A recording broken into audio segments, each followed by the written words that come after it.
Welcome, Dr. James Beckett, Sports Card Insights, another outtake episode from Hobby Hotline of about 2 weeks ago.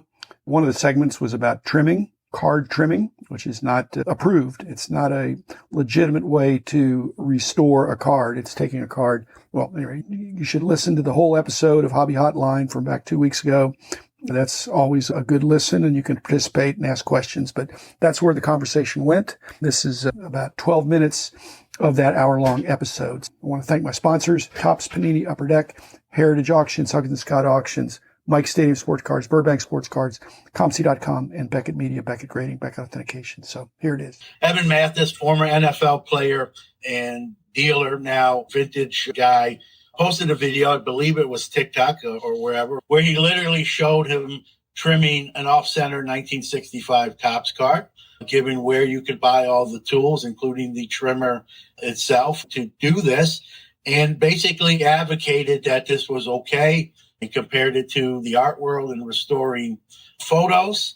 And why not make your card, if it still can remain the legal size, that was his point, and you can make it a better condition card, why not? He basically said it's the grading. He really targeted PSA, but said it was the grading company's fault for not catching all these. He basically said, if you think I'm the only one doing it, you are very wrong. This is really a rampant thing. So I'm just saying I don't think it's as bad as a lot of other people do. Most people have a very polarizing opinion of this topic right from the get-go. In a democratic society, when things are not illegal, you ought to be able to argue or debate both sides of it. Evan is not doing anything illegal. And he is correct in the sense that we're paying money to the grading companies to make this determination. And they apparently need to get better at it. I know it's a challenge for BGS. There's some proprietary things they look at. But when an oversized card is trimmed, it's especially tricky. Again, there's nothing illegal. And if he submits it and it gets through, he's telling people it's caveat emptor, it's buyer beware, that this is going on. And it's not right for an altered card to be sold as unaltered.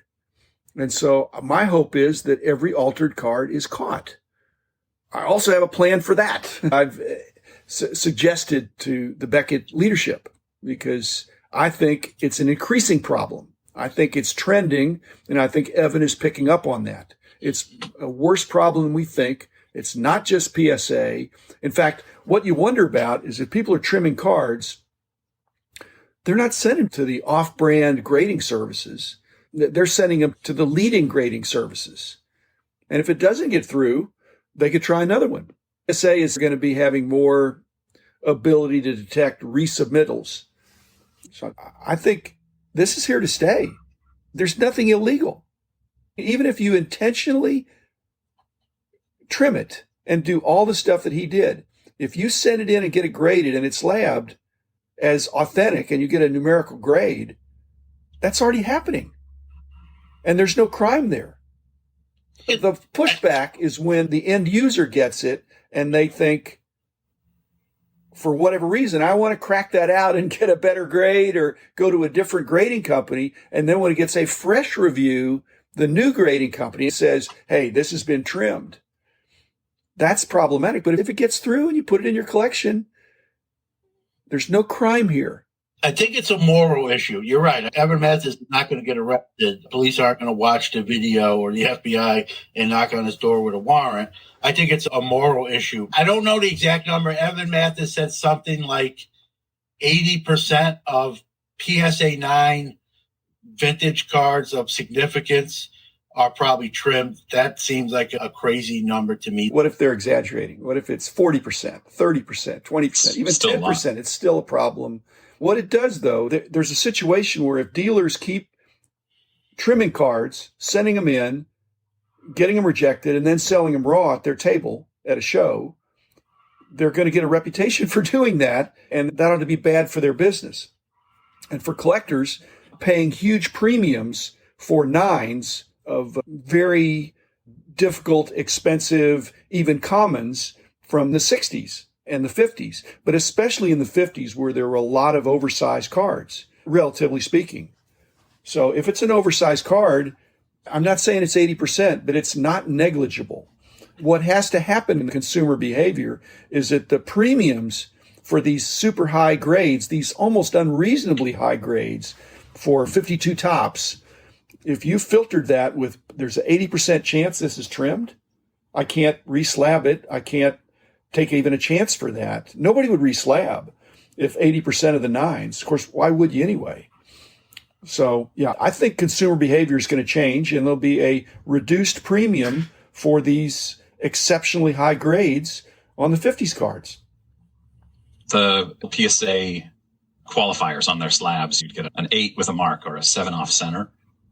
If you know what you're buying. If I was unscrupulous, I'd buy every OC PSA card that I could somehow have an app on my phone that would be able to detect if the card was oversized, left to right, or top to bottom, whatever the off-centering problem is, because you have to have both. You have to have an off-centering defect that you could fix with trimming, but you have to have enough, not just the pressing, because that's minimal, but the ability to take a card that's slightly oversized and shave off on the extra big side. So people are doing this, and I wish they weren't, but we don't live in a perfect world. And I hope that the card grading companies, all of them, can catch this. And then it won't happen as much if they catch it. What is worse for the hobby, trimming cards or cracking slabs to get regraded? I think trimming's worse because you're physically altering the card.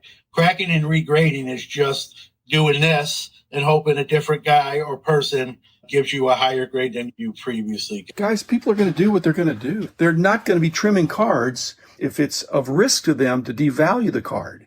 The expected value of the trimming activity is that they are going to increase the value of the card. If they get caught, then they have to have an outlet for the trimmed card. And usually that means they're going to send it to another grading company. But if they send it to 3 grading companies and all of them rejected, they're now out the grading fee. And they're going to say, hey, this business isn't as simple as I thought. When I trimmed the card, I had a card that was off-centered I could have sold. And now by trimming it, I've made it less sellable and I have to dump it. And cracking slabs, same thing.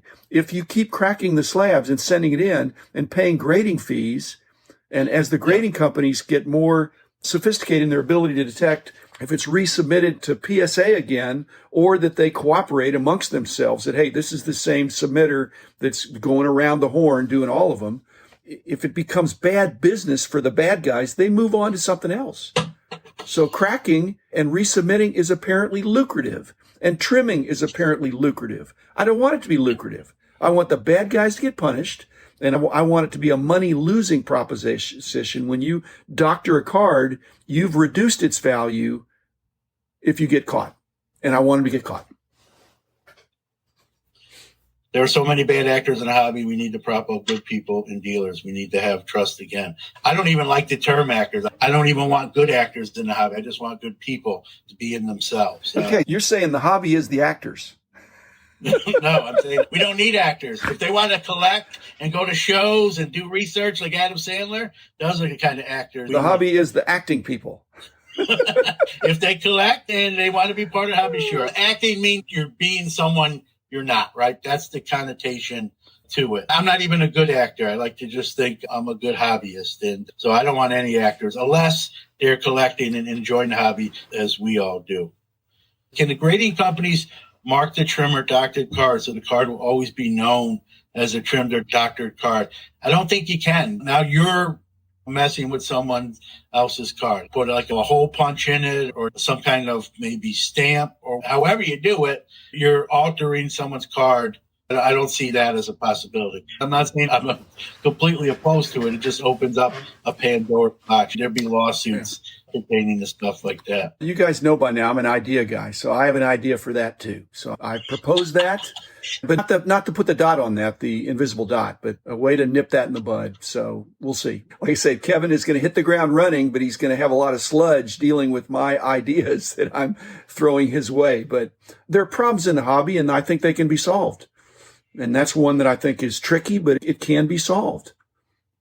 Yeah, there are solutions to almost every problem, right? It's just finding them and the right people to do it. Bowman University Inception comes out, and Victor Wembanyama will have his first signed cards in a product. He does have a Sports Illustrated for Kids card, so it's not technically his first ever card, but it'll be his first card coming out of a real brands pack with autos. Also in this product will be Caitlin Clark, women's basketball player extraordinaire from Iowa, and she also will have 2 different autograph cards as well as a base card. The hype on him is way, way too high, and those cards are going to be way overpriced. Caitlin Clark, I'm a huge fan of. I have a Sports Illustrated for Kids card autographed of her that I paid next to nothing for before she got big in March Madness this year. I would consider one of hers after this big buzz dies down later on this year, probably. But the Wembanyama hype is completely out of control. Can't possibly live up to it. I think he's going to be a very good player. Might even take a couple years to get accustomed to the NBA game. I think he's going to be a superstar, or at least has a great chance of being a superstar, because the game over there translates very well to the NBA, where there's a lot more scoring. It's easier offensively, but it's just not possible to be as great as the prices are for his things right now. Victor Wembanyama and Kristaps Porzingis.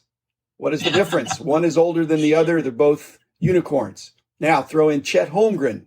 What do those guys potentially have in common? And that is fragility and inability to play 82 games a year.